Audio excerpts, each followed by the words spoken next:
Passage 1. Gifted child. At the age of 18, Canadian teen chess player Pascal Charbonneau had all the qualities of a child prodigy. He was smart, knew a lot about a variety of subjects, had achieved a lot at a young age, and was confident in his abilities. But Charbonneau did not like to be called a prodigy. Winning a championship at this age is considered special, but I don't like thinking of myself as someone who is very different from other people, he said at the time. Like many 18-year-olds, Charbonneau was trying to decide where to go to college. School had always been easy for him, as it is for most gifted students. Many gifted students choose to finish school early to avoid getting bored, but Charbonneau decided to cruise through his classes so he could concentrate on chess and some of his other interests, such as sports and French literature. In general, gifted students tend to have an insatiable appetite for information. They are also perfectionists. In addition, most are independent and sensitive to injustice. Other characteristics include specific ability in one area along with the ability to concentrate on it for a long time, excellent reading ability, a large vocabulary, originality, rapid mastery of new skills, and an ability to see connections between ideas. Having these characteristics can be challenging, even depressing, said 18-year-old Charbonneau. He was critical of even his best performances. I'm rarely ever happy with what I do. Charbonneau knew that the pressure on him would soon begin to grow as every young chess player tried to become the next champion. That pressure has destroyed a lot of talented young people. For example, many young musical prodigies have walked away from their careers after discovering they will not become the star of their dreams, says François Gagné. Gagné is an expert on gifted children who worked at the University of Quebec at Montreal, Canada for many years researching the topic. When you are a prodigy, your goal is to become an international master musician, he said. If you cannot become someone at the very top, you are not interested in becoming a musician in an orchestra. World-famous violinist Itzhak Perlman has seen many talented young musicians simply burn out. Rarely do you see people survive, and that's the goal, to survive your gift, he once told the New York Times. Charbonneau did survive his gift. He became a Grand Master of Chess in 2006 and has represented Canada and the United States in a number of major team events over the years. He studied mathematics and finance at the University of Maryland in the United States, graduating in 2006. He then went on to work as a financial analyst in New York City. Between 2 and 5% of young people are gifted, 2 to 3 years beyond their peers. But extremely gifted prodigies, the Beethovens and Mozarts, are much less common, perhaps 1 in a million, said Gagné. Here are some facts about several well-known child prodigies.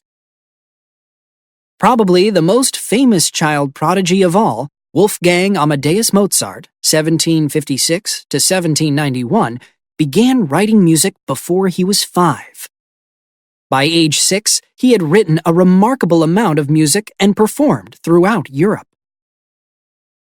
Some of Ludwig van Beethoven's 1770 to 1827 music was published when he was only 12. Despite losing his hearing as an adult, he continued to write music until his death. It is often said that the great scientist Albert Einstein, 1879 to 1955, failed at school. In fact, he did well and could be described as a prodigy. Einstein was always a high achiever, although his best work was done when he was in his 20s.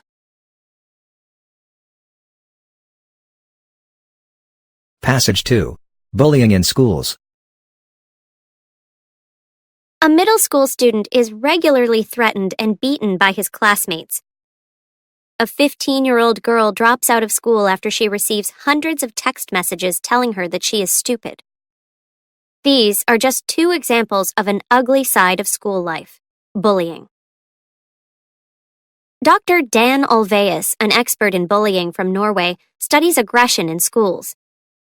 On his website, bullying is defined as aggressive behavior that is intentional and that involves an imbalance in power. Most often, it is repeated over time.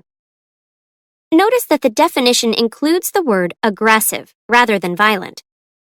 That is because not all bullying is physical. Often, it is emotional. In a recent report on bullying in the United Kingdom, 44% of students from 13 to 20 years old reported that they had been bullied at least once a week. In studies conducted in the United States, 25% of students reported that they had been bullied. Who are the bullies? They can be male or female, and they are often popular among their peers. They do not have low self-esteem or anxiety. Instead, they have a strong need for power and domination. According to Dr. Olweus, too little love and care in childhood and too much freedom are conditions that strongly contribute to the development of bullies. Bullying is not affected by a family's economic situation. Bullies come from both rich and poor backgrounds. And the victims? Based on his research, Dr. Olweus claims that the typical victim tends to be more anxious and less secure than his classmates and usually has a negative attitude toward violence. In surveys, parents of male victims report that their sons are often cautious and sensitive at an early age. In addition, often they are not physically strong. This makes it easier for bullies to pick on them. There are several types of bullying. First, there is physical bullying. Physical bullying involves violence. There is direct contact between the victim and the bully, such as hitting, kicking, and scratching. Both girls and boys can be victims and aggressors, but physical bullying more often involves boys. Second, there is verbal bullying. Verbal bullying involves face-to-face insults. The bully often says he is just joking, but his goal is humiliation. Both girls and boys are involved in verbal bullying, but some research shows that it is more harmful to girls. Third, there is social bullying. Social bullies do not interact with their victims face-to-face. Instead, they talk about them behind their backs and do not include them in social activities. Girls are often the victims. This is probably because, according to research, girls are more sensitive to their social position. If we examine the data, we see that social bullying and physical bullying are equally harmful to the victim's emotional health. Finally, there is cyberbullying, which is the newest form of bullying. It involves the use of social and electronic media such as text messages, instant messaging, and gaming websites. Cyberbullying is indirect, and the bullies are often anonymous. Because cyberbullying is new, there is not much data on its long-term effects. There are several differences between cyberbullying and traditional bullying. First, cyberbullying is usually anonymous. Second, it is not limited to a particular place, such as school. This means that the victim has no safe place. The cyberbully can always find him or her. Third, the messages that the cyberbully sends are almost impossible to remove from the internet.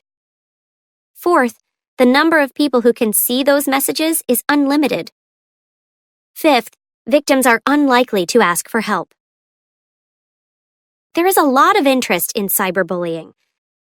Studies show that the effects of cyberbullying are similar to other forms of bullying. Victims tend to have low self-esteem and higher rates of depression and anxiety than those who have not experienced bullying.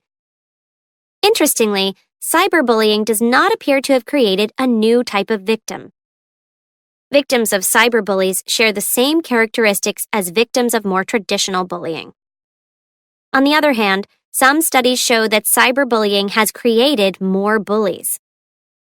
This is probably because cyberbullying is indirect and anonymous. It is easier to hurt someone who you do not see and who does not see you. Passage 3. Sleepy teens. When school superintendent Russell Dever enters the local coffee shop at around 7:20 a.m., it is crowded with students. "The line is out the door because our high school kids are getting coffee," he said. And they are not standing in line for the decaf. They need the caffeine to stay awake in class. Talk to American high school students and you hear the complaints about how late they stay up, how little they sleep, and how early they must be in class. These days, there is increasing concern in schools across the United States about students who are not completely awake in morning classes. School officials in some states have even changed start times so teenagers can sleep later. According to sleep expert Mary Carskadden, the fact that many teenagers work long hours outside of school and have computers and televisions in their bedrooms contributes to a serious lack of sleep. But, she said, the problem is also due to biology. As the bodies of teenagers develop, their brains also change. These changes make teens more likely than adults to have trouble sleeping at night. Teenagers need at least 8 to 9 hours of sleep a night, but the average teen gets a lot less. Carskadden's study, completed in the fall of 2001 with researcher Amy Wolfson, showed that nearly 30% of students in the 10th grade slept less than 6 hours on school nights. Less than 15% got more than 8 hours of sleep each night. 8th graders averaged 8 hours of sleep a night, although that age group, she said, needs at least 9 hours a night.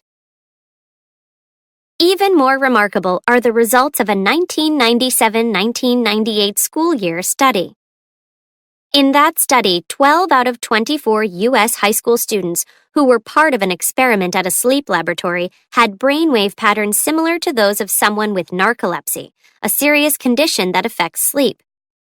What's going on is that at 8:30 in the morning, these kids would normally be in school sitting in a classroom, but their brain is still in the middle of the night, said Carskadden. Parent Dawn Dow says her son just cannot go to bed before 10 p.m. Last year, he was trying to put himself to bed at 8:30 and was coming in at 9:30 and 10 o'clock in tears saying, "I just can't go to sleep." It is not a case of children wanting to be up late. It is a change in his chemistry. So, would letting teenagers wake up later make a difference? Kyla Wallstrom of the University of Minnesota in the United States studies the effects of changing school start times. She has looked at students in Edina and Minneapolis, 2 cities in Minnesota, where public school officials have moved high school starting times past 8:30 a.m. In Minneapolis, the middle school begins at 9:30 a.m. She said the later starting times have reduced student absences. They have also lowered dropout rates by 8% over 4 years. In addition, she said, teachers report that students are not sleeping at their desks during the first 2 hours of class anymore. She said 92% of parents from Edina reported that their teenagers were easier to live with. The students reported that they were feeling less depressed and were getting better grades.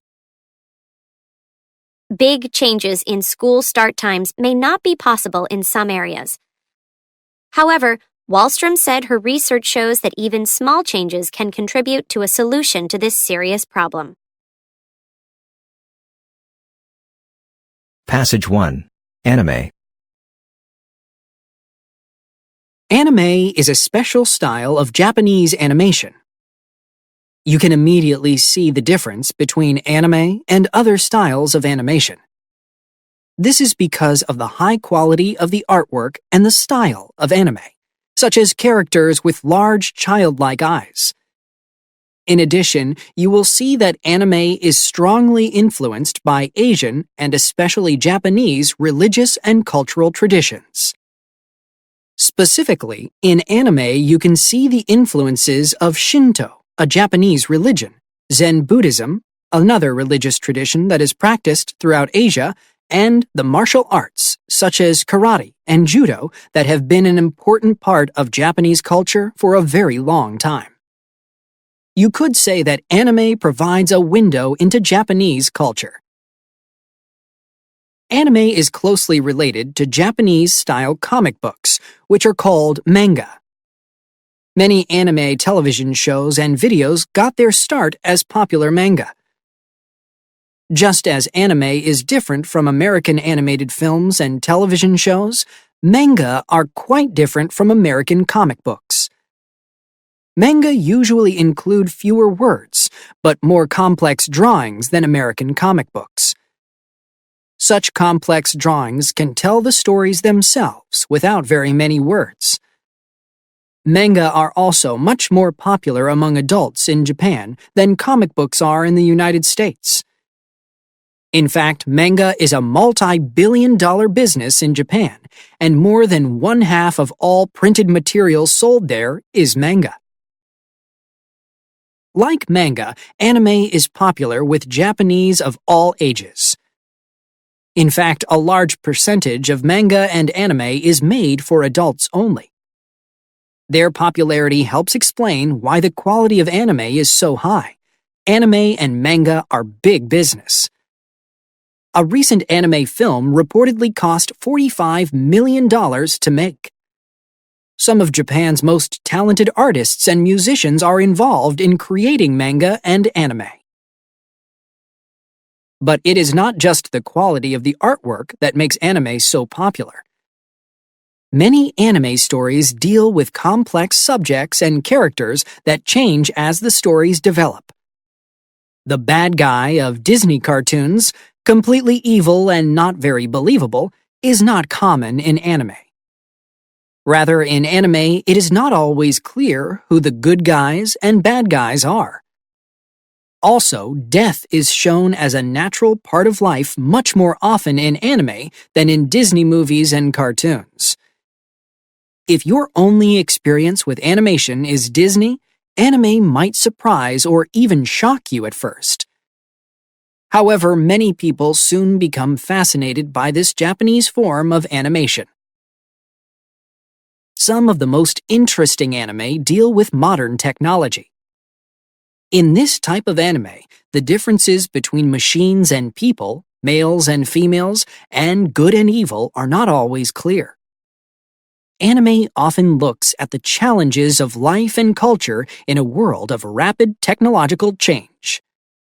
The characters in this type of anime deal with deep moral questions, such as the possible negative effects of technology on human relationships. This is very different from the simple way that Hollywood films and cartoons usually deal with the same subjects. With the beauty of the artwork and the complexity and originality of the stories and characters, it should not be surprising that the popularity of anime is growing rapidly all over the world. Anime has also had an influence on Hollywood. Some animated films made in the United States today are more complex than they were in the past, and are fascinating not only to children, but also adults. Passage 2. The Stradivarius. When Regina Buenaventura walks onto the stage, all eyes are on her violin. In the fifth row, Joseph Nagivari closes his eyes and listens. He has spent years in a laboratory studying the sound of the most famous instrument of all time. Nagivari believes that he has finally solved the centuries-old mystery behind the remarkable sound of the Stradivarius violin.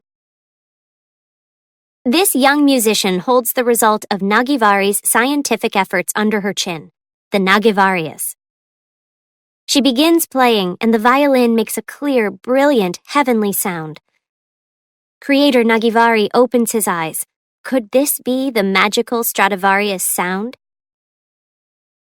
For 150 years, violin makers, musicians, and scientists have tried to solve the mystery of the Stradivarius. Antonio Stradivari lived in Cremona, a small northern Italian city. Before his death in 1737, he had made over 1,000 violins, violas, cellos, and guitars. 2 sons followed him into the business, but they died soon after. The details of how their father and other violin makers from Cremona made their remarkable instruments died with them. How could an illiterate man with no education produce instruments with such a heavenly sound? Did Stradivari and the other violin makers from Cremona have a secret? Joseph Nagivari's laboratory in the United States at Texas A&M University is a world away from Cremona. Nagivari began teaching biochemistry at the university in the late 1960s. A number of years ago, he began making violins. Using his knowledge of chemistry, Nagivari believes that he has found the answer to the Stradivarius puzzle. In 1977, Nagivari provided the Violin Society of America with the results of his research. He claimed that the high quality of Stradivari's instruments was not due to his artistic talent. Rather, the remarkable sound was a result of the materials Stradivari used, specifically the chemical properties of the wood and varnish. Stradivari himself probably did not understand the importance of these materials. In other words, Stradivari was certainly talented, but he probably owed much of his success to luck. Nagivari's announcement shocked violin makers and dealers.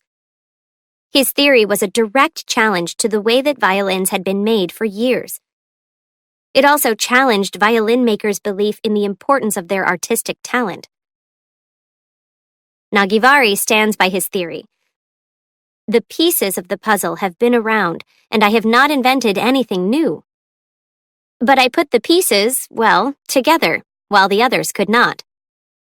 I am the first chemist of good international standing, who obviously has a much better understanding of the effects of these natural chemicals. The best proof of Nagivari's theory may be the instruments he makes. By using what he has learned from his research, Nagivari claims to produce violins with a sound quality very similar to that of a Stradivarius. This is demonstrated in The Stradivarius Puzzle, a 13-song CD recorded by well-known professional violinist Zina Schiff. On it, Schiff plays both a Nagivarius and her 1697 Stradivarius, reportedly worth $3 million. Schiff says, I sent the Stradivarius puzzle to a friend of mine who was a conductor, and he had no idea. He just could not tell. The truth is, I would rather be playing on one of Dr. Nagivari's instruments. Isaac Stern, one of the most respected violinists of the 20th century, is quoted as saying, Dr. Nagivari's knowledge makes his work of special value to us all today. So why do violin makers and dealers refuse to even discuss Nagivari's theory? Nagivari's website suggests that because many violin makers consider themselves artists, they have a personal interest in focusing on the art, not the science, of violin production. And Schiff believes that violin makers and dealers feel threatened by the fairly low cost, $10,000 to $25,000, of a Nagivari instrument. Schiff came from a poor family, so she feels very strongly that people who cannot afford Stradivari violins should still be able to have high-quality instruments. According to Schiff, Dr. Nagivari's violins have made this possible without having a negative effect on the beauty and value of a Stradivarius. Passage 3. Rapping. Rap is a spoken form of musical expression. It involves words spoken in rhyme with a recorded or live rhythm section. Many people use the terms hip-hop and rap to mean the same thing. In fact, hip-hop is the culture that modern rap grew out of. Hip-hop is a culture with its own language, clothing styles, music, and ways of thinking, and it is constantly growing and changing. It includes several different art forms, including visual art, dance, and music. Rap is just one part of hip-hop culture. Although there is a lot of disagreement about exactly where and how rap began, most people agree that it got its start in the mostly African American neighborhoods of the Bronx in New York City in the 1960s. At that time, large outdoor street parties called block parties were becoming popular. Young people who could not afford expensive musical instruments or equipment took simple turntables and microphones out onto the streets. But instead of just playing the music, they moved the spinning or turning records with their hands. At the same time, they scratched them with the needles of the turntables. The changes in the sound of the music became known as cutting or scratching. The young people who played the music were called disc jockeys.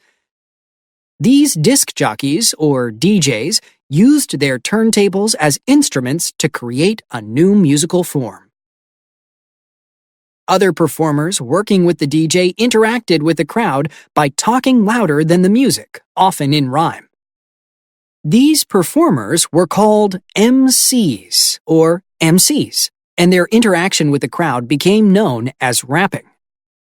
Later, the MCs became known as rappers. Interaction between the performers and the crowd is an important characteristic of rap. Among the many people who contributed to the development of rap, artist Grandmaster Flash stands out. The techniques or methods that he invented have become an important part of hip-hop culture. Flash was one of the first DJs to begin using a turntable as a musical instrument, rather than just a piece of equipment that played records. First, he would find a short section of a song that he liked. This was called the break. Then he would use 2 copies of the same record and 2 turntables to invent creative ways to play the break over and over without stopping. In the 1970s and 1980s, rap's popularity grew, and the rhymes became more complex and clever as the performers competed with each other. The music that they rapped to included recordings of famous African American musicians and breaks from popular disco and rock music of the time. Many rappers also performed with live musicians. Today, hip-hop culture is popular all over the world, and young people everywhere listen to rap. There are many reasons for rap's popularity. It offers young people the chance to express themselves freely. It is an art form that can be performed without a lot of money, training, or equipment. Rapping involves verbal skills that many people already have or can develop. You can rap slowly or you can rap fast. All of this allows rappers with very different personalities or ideas to express themselves. This does not mean that rapping is easy, however. It calls for a quick mind, an ability to use language well, originality, and an excellent sense of rhythm. It presents the performer with many challenges, but only 2 rules: rhyme to the beat of the music and be original. Passage 1. Genetics Science. Who are we? Where did we come from? How are we related to each other and to other living things? The written record of the search for the answers to these questions goes back at least 2,500 years. At that time, Pythagoras, the famous Greek mathematician, believed that children got all of their physical traits from their fathers. Later, Aristotle, the Greek philosopher, realized that children inherit characteristics from both of their parents. However, he incorrectly believed that a child was the direct product of the mixing of the mother's and father's blood. Modern genetics, the science that helps us to understand how and why we get traits from our parents, was not born until the 19th century. The father of modern genetics was Gregor Mendel, an Austrian scientist.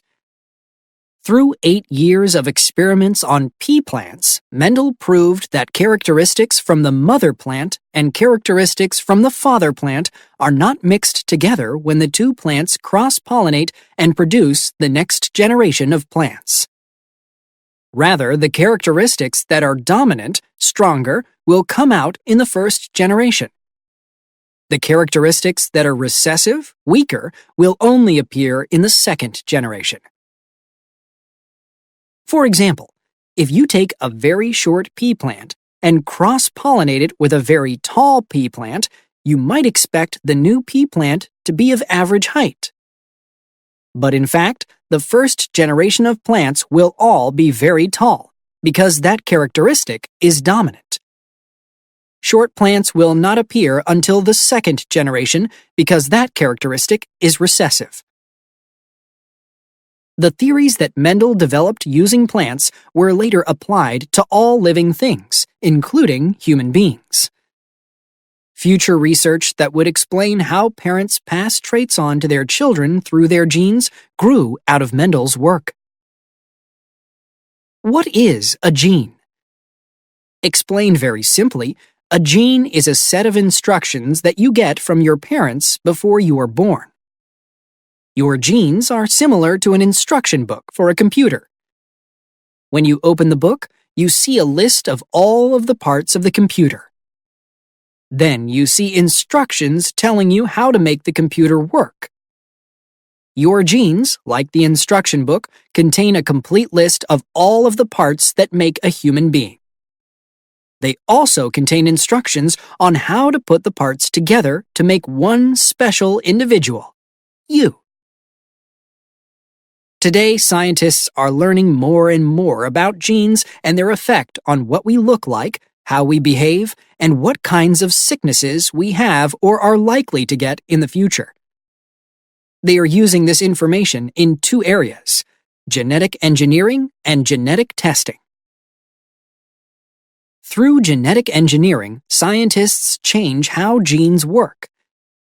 They sometimes replace one gene in a cell with another gene that works better in some way. Because all living things, not only humans, have genes, scientists use genetic engineering to produce plants and animals that are healthy, grow rapidly, or are useful to us in some other way. Gene therapy is a type of genetic engineering that is sometimes used in humans who have very serious health problems. It involves using genes to try to cure an illness in someone who is already sick, or to prevent someone with the genes for a genetic disease from getting sick. At this time, gene therapy is experimental. It is only used on patients who have diseases that cannot be treated or cured in any other way. When doctors do genetic testing, they take DNA from a person or other living thing and examine it carefully. One important use of genetic testing in humans is to discover if someone has or might get a genetic illness. Then the doctors might put him or her in a scientific study and use gene therapy to treat or prevent the disease. Genetic testing can also be used to determine the gender of a fetus, although doctors often use other simpler techniques to get this information. If experimental gene therapy is successful, someday genetic testing and engineering might be used to allow parents to choose desirable traits or get rid of undesirable ones before their child is even born. Passage 2. A terrible inheritance. If you had a risk of developing a genetic disease, would you want to be tested for it? What factors would affect your decision? If there were no way to prevent, treat, or cure the disease, would you still want to be tested? As gene research progresses, these are questions that a growing number of people are facing.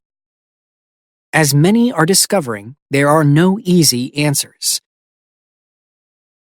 Meet Catherine Moser. Moser is an occupational therapist at Terrence Cardinal Cook Healthcare Center, a nursing home on the Upper East Side of Manhattan. In 2002, Moser's maternal grandfather died at Cook. He had Huntington's disease, a severe genetic illness that attacks the brain. Victims of the disease usually begin to show symptoms when they are 40 to 50 years old. Early symptoms can include emotional changes such as depression and behavioral changes such as aggression. As the disease progresses, victims suffer from a loss of control over their movements, difficulty in thinking and talking, and severe emotional complications. After 10 to 20 years of suffering, victims lose all ability to move and finally die. There is no special diet that you can follow to prevent Huntington's. There is no medicine that doctors can prescribe to treat it, and there is no operation they can perform to fix it. If one parent suffers from Huntington's, his or her children have a 50% chance of inheriting the gene that causes the disease. And if you have the gene, you will definitely develop the illness. There is no effective treatment. All of its victims get worse and then die. No one has ever recovered from it. At the age of 23, Moser made the decision to be tested for Huntington's. Her decision was unusual. Since there is no treatment or cure, most people at risk for Huntington's do not see any benefit to being tested. And knowing that you will one day get the disease can be harmful to your mental health and your relationships. In fact, Moser's own mother did not agree with her daughter's decision. If her daughter had the harmful gene, it would mean that she had it too. And Moser's mother did not want to know because, as she said, you don't want to know stuff like that. You want to enjoy life. Nancy Wexler, like Catherine Moser, comes from a family with a history of Huntington's. Her mother, grandfather, and 3 of her uncles died of the disease. And like Moser, Wexler works closely with victims of the disease. She is a neuropsychologist at Columbia University and is in charge of the Hereditary Disease Foundation. She is an expert in Huntington's. In fact, she was involved in the discovery of the gene for the disease in 1993. That discovery led to the development of a genetic test for the disease. It is the same test that Moser decided to take years later.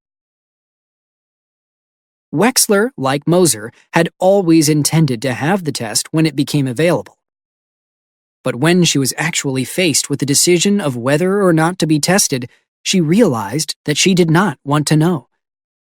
If the test were positive for the gene, she felt that her life would be poisoned by the knowledge. If you take the test, you have to be prepared to be really depressed, said Nancy. I've been depressed. I don't like it. Moser had the test in 2005. It was positive for the deadly gene. However, she says that she is not sorry that she was tested. I'm the same person I've always been. It's been in me from the beginning. At first, it was difficult for her to be around the Huntington's patients at work. However, she now finds strength and purpose in working with them. She is also involved in raising money for research on Huntington's disease. Mostly, she is busy living her life. I have a lot to do, and I don't have a lot of time. Sadly, Moser's mother has not spoken to her daughter since she found out the results of the test. In an interview, her mother said, "It's a horrible illness. Now he, my husband, has a wife who has it. Did she think of him? Did she think of me? Who is going to marry her?" Wexler has never been tested, but it seems that she has been more fortunate than Moser. She is now in her 60s, past the age when symptoms of the disease usually appear. As Wexler continues her research, Moser goes on with her life. She is working, playing tennis, going to church, learning to ride a unicycle, spending time with her best friend, traveling, and hoping that the work of Wexler and others will lead to a cure soon, before it is too late for her and thousands of others.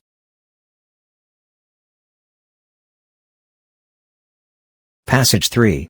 Designing the Future. A young couple has decided that it is time to have a baby. So, what is the first thing they do? They go shopping. But not for clothes or furniture. That will come later. Before anything else, they must decide whether they want a girl or a boy. Next, it is time to consider their future child's intelligence. Do they want a gifted child, or would a child with an average level of intelligence be acceptable? And what about personality? Do they care if their child is shy? Is kindness important to them? Finally, it is time to consider physical traits. What eye color would they prefer? What about height and weight?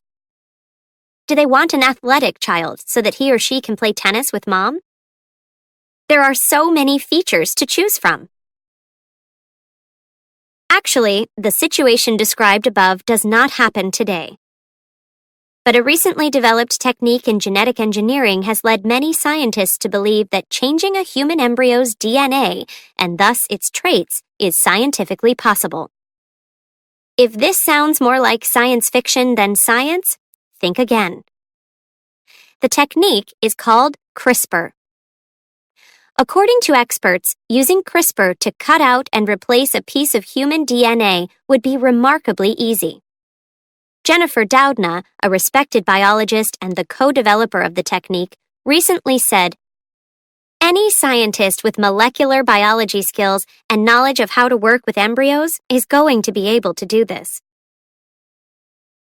Already, genetic testing can be used to identify gender very early in the embryo's development. The genes that mark for a number of genetic diseases can also be identified. Some scientists are convinced that they will soon find the genes for a wide variety of traits: physical appearance, artistic talent, a tendency toward depression, just about anything you can imagine. And if scientists know the gene or genes that control a specific trait, it is at least theoretically possible that CRISPR could be used to replace an undesirable trait with a more desirable one. But just because scientists can do it, does it mean they will do it? Guoping Feng, a biologist at the Massachusetts Institute of Technology, MIT, thinks so. In the future, he hopes to use CRISPR to replace human genes that cause disease with healthy ones. He believes it will take about 10 to 20 years for the technology to be safe enough to use in humans. "It's hard to predict the future," Feng said, "but correcting disease risks is definitely a possibility and should be supported. I think it will be a reality." Not everyone shares Feng's positive attitude, however. Doudna, the scientist who co-developed CRISPR, organized a meeting to restrict the use of the technique on human embryos.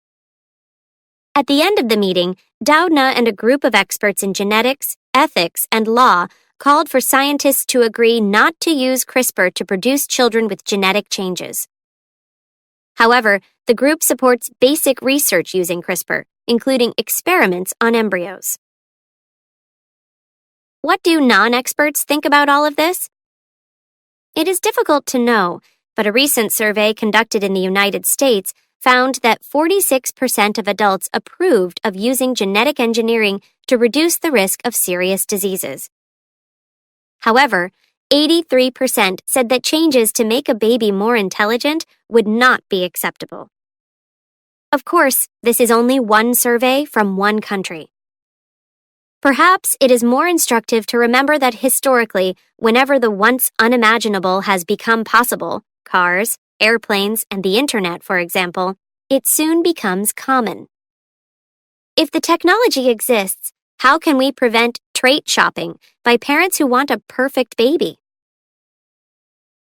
Scientists do not agree on the morality of producing children with genetic changes or the exact day when it will happen.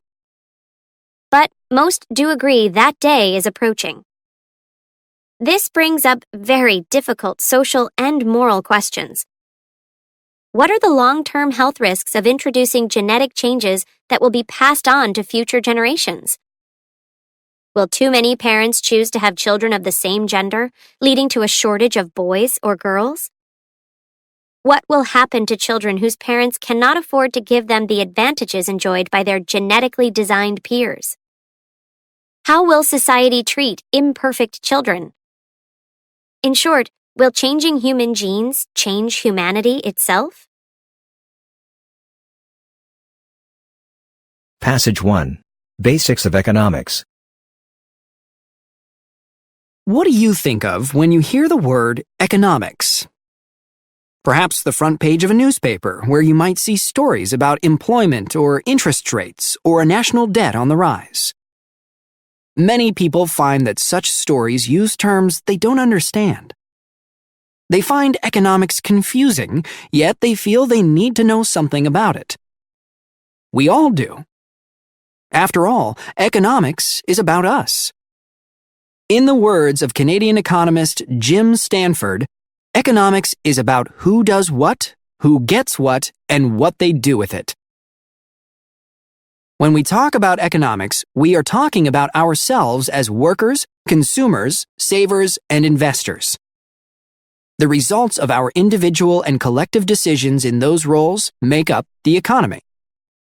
Our individual decisions include such things as what products to buy, what work to do, and how much to invest in our education. To get the things we need and want, we need to use our resources, our money, time, and skills, and those resources are limited. That forces us to make choices. Economist Pearl Clonch explains, the economist's special way of looking at the world involves looking at the costs and benefits of making any decision or choice. Economics says that since everything interesting in life is scarce, choices have to be made. And choices involve costs as well as benefits. So if you want to make wise choices, you should use a benefit-cost approach. This method of decision-making, also called cost-benefit analysis, is often used by governments in deciding how to use their financial resources. Take the case of a decision about whether to build a highway. Officials would estimate the costs of the project, in taxpayer money, for example, and compare them with the benefits to highway users, for example. We can use the same approach in deciding how we spend our own money or our time. However, the costs of buying or doing something includes more than just the price we pay in dollars or euros or yen. When we choose one thing over another thing we also want, because we can't have both, then we lose the opportunity to get that other thing. Economists have a term for this loss: opportunity cost. When you have a limited amount of money and you choose to spend it on a pizza instead of a movie, you have lost the chance to see the film. The opportunity cost of getting the pizza is not getting to see the movie. To return to the example of the highway, when the government considers the cost to taxpayers, it must consider more than the price of labor and materials. Tax money is a scarce resource, and the government could use that money elsewhere. In other words, what is the opportunity cost of building the highway? In addition, there are environmental costs to consider, such as the loss of fields or forests. There may also be costs to people whose property lies in the way of the highway. Spending decisions are only part of the government's role in the economy. One of its most basic responsibilities is creating currency, the economist's term for money, which lets us make trades for goods and services. Imagine if we had to exchange goods and services without the use of money, the way people did before money was invented. How would you pay your school for your classes? You could offer to trade the school some of your belongings or do a job for them, but you might not have anything the school needed. Even if you did, you would waste a lot of time negotiating the trade. Money, on the other hand, lets us buy and sell goods and services quickly and easily. Most people agree that the government plays an essential role in creating and regulating money. However, other parts of its role in the economy lead to much disagreement. Our individual values make us judge government actions differently, just as our values lead us to different choices in our own lives. We study the costs and benefits of government actions. We debate what is and is not necessary. We all have opinions about who should do what, who should get what, and what they should do with it, and that is what economics is all about.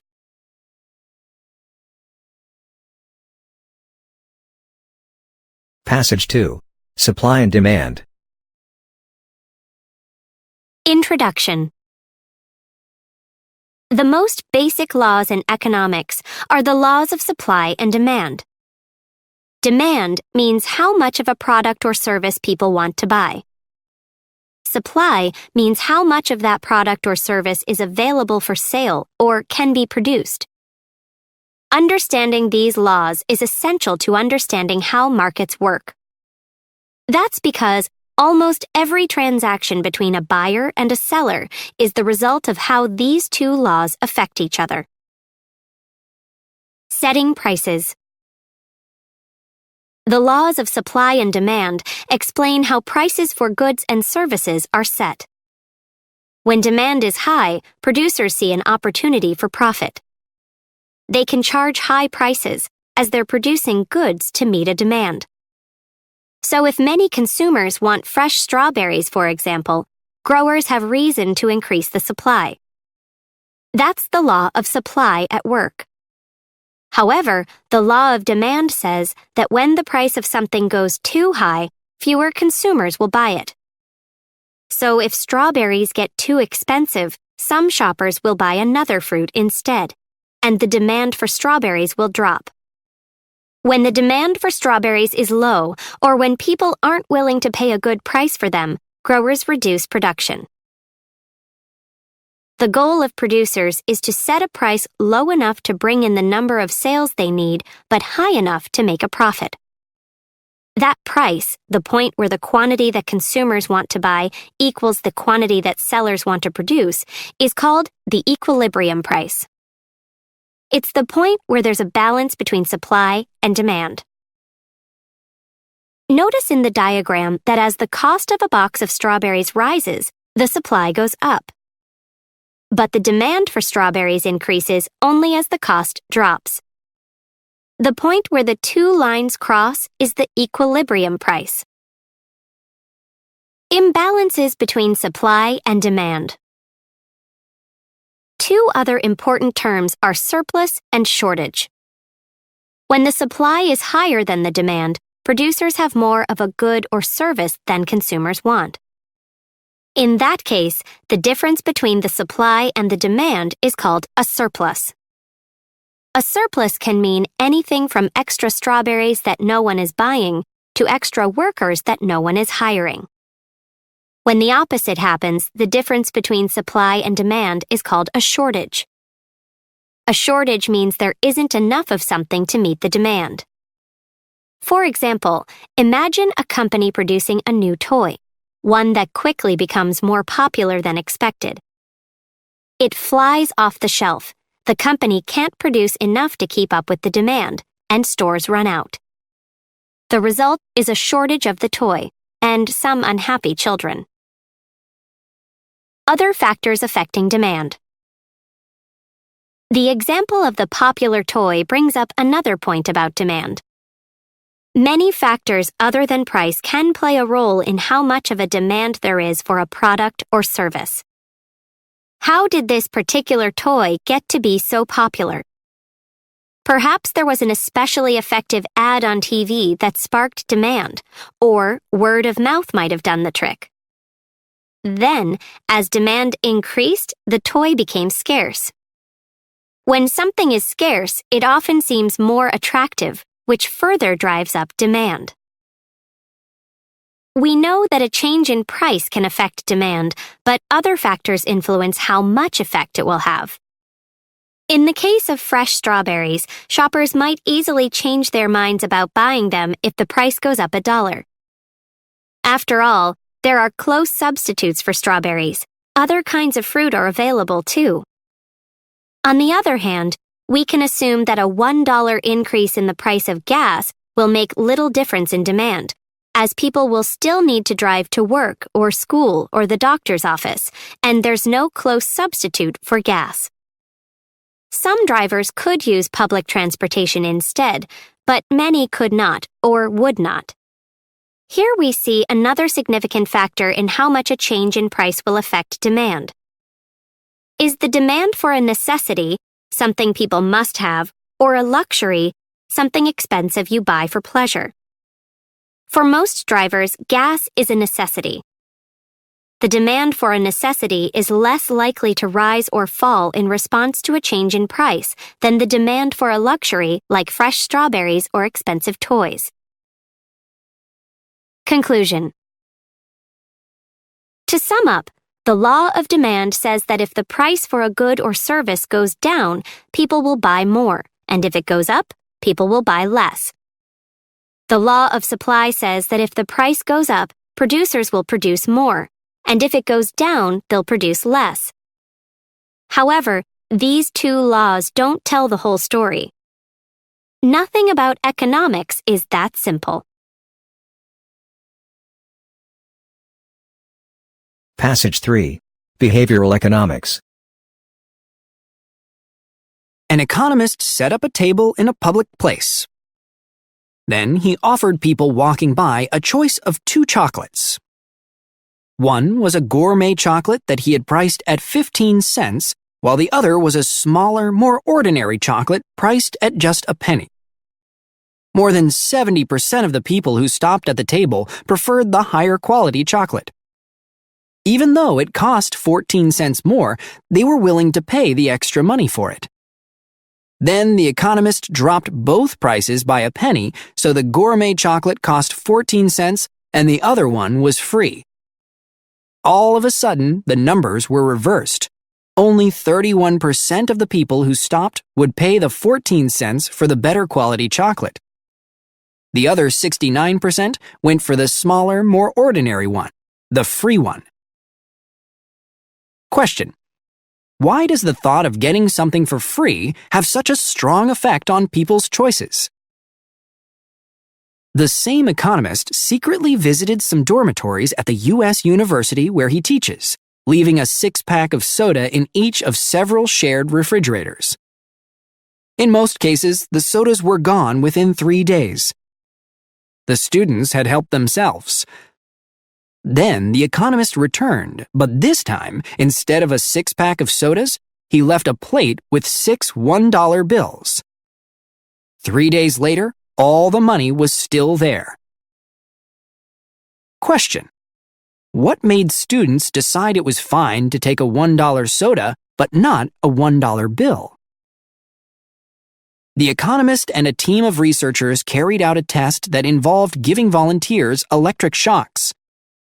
After one set of shocks, the volunteers got a pill that was supposed to make them feel less pain. They also got one of 2 brochures about the pill. Some of the volunteers read in their brochure that the pill they got was expensive, while others read that their pill had been marked down to only 10 cents. There was no actual pain reliever in any of the pills. Nevertheless, after taking the pills, when the volunteers went through another set of shocks, most of them reported feeling less pain.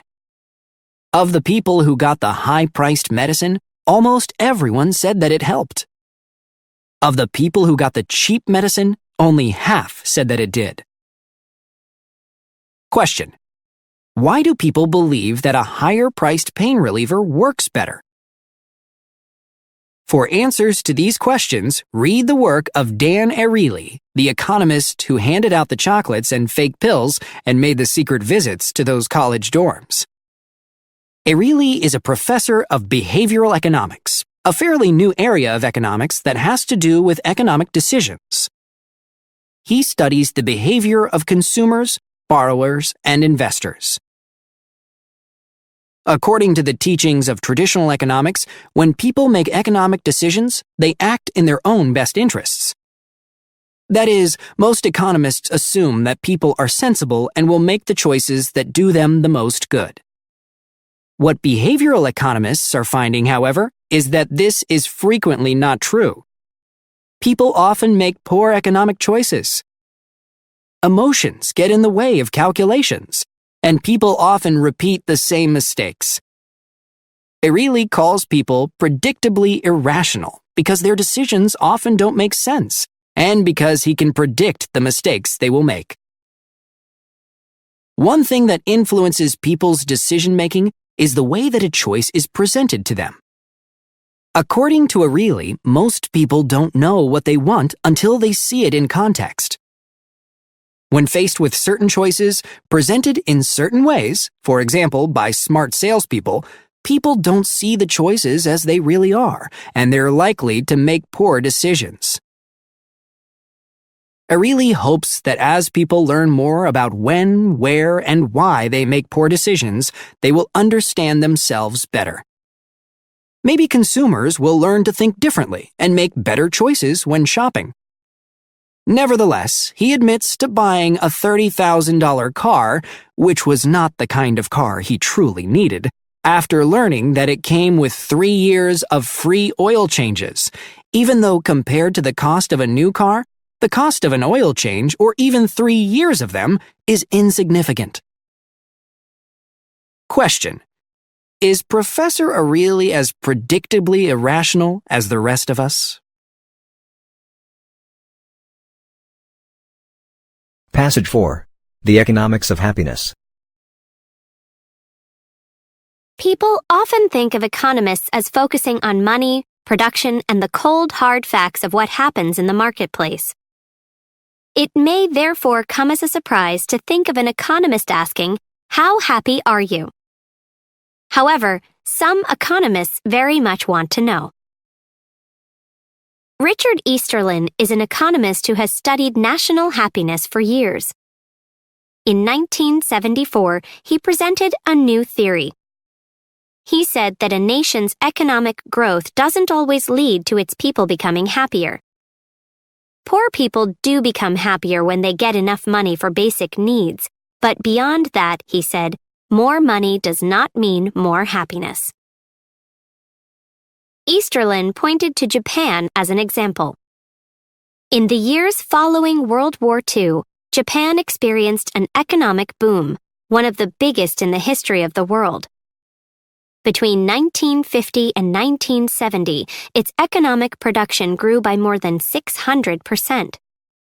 Japan grew from a country torn apart by war into one of the richest nations in the world. Surprisingly, however, the people of Japan didn't seem to grow any happier. According to one poll, they actually felt less satisfied with their lives in the early 1970s than they had 15 years before. They were richer, yes, but happier, no. For years, economists accepted Easterlin's theory. The public accepted it too. It fit in with the popular idea that money can't buy happiness. Perhaps we want to believe in this idea because we all hope that happiness is within our reach even when wealth is not. Easterlin's theory has been back in the news in recent years. The discussion began when two young economists, Betsy Stevenson and Justin Wolfers, argued against it in a 2008 paper that other economists found very interesting. Their position was that money is, in fact, likely to bring happiness. They based their argument on information that further polls had revealed over the 34 years since Easterlin's paper. They said, "Our key finding is that income appears to be closely related to happiness. Most countries get happier as they get wealthier, and wealthy countries have citizens with greater happiness than poor countries."